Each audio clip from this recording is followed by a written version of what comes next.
গাছটা ভারী হয়ে মাটিতে পড়ে না যায়। এটা করে দিলে গাছে তাড়াতাড়ি সুন্দর এবং ফলগুলো থেকে যাবে। যে যদি কাটি না দিই তাহলে এগুলার মানে গাছের সব ভিটামিন খেয়ে ফেলবে। তো এটাই কেটে দিব এখান থেকে, এটাও কেটে দিব, এটাও কেটে দিব, এই ডালটাও কেটে দিব, এদিকের থেকে এটাও কেটে দিব। এক এক করে সব গাছেরগুলো কেটে দিব, এখান থেকে এটা কেটে দিব, এই গাছের এই পাতাটা কেটে দিব, এটাও কেটে দিব, এটা কেটে দিব।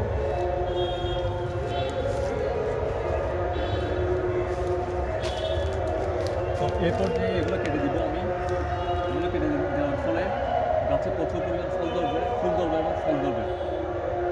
এখানে আমরা কোনো ধরনের সার প্রয়োগ করি নাই, যেহেতু এটাতে পানি ছিল, গাছটা ছিল, এগুলো পচে সার হিসাবে সার হয়ে গেছিল।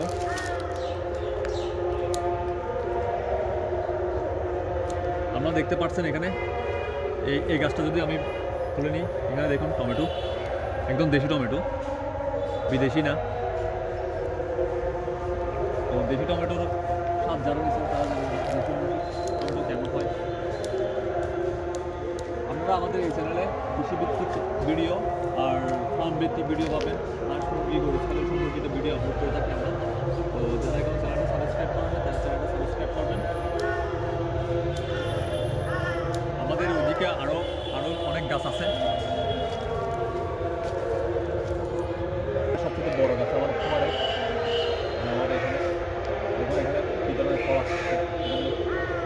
এখানে সব ফল হবে যদি আমি গাছের এই ফলগুলো যারা করে ফেলি। এখানটা কীভাবে ঝুঁকে নুয়ে পড়ে গেছে, এই ডালগুলো কেটে দেবে, এখান থেকে আবার শাখা বের হয়ে এখানে ফল ধরবে।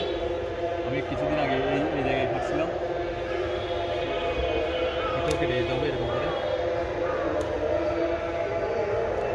তো দেখুন এখন ডালটা খুব শক্ত অবস্থায় আছে, এখান থেকে এটা এরকম করে কেটে দিব, এই ডালটা যেন বড় হয়ে যায়।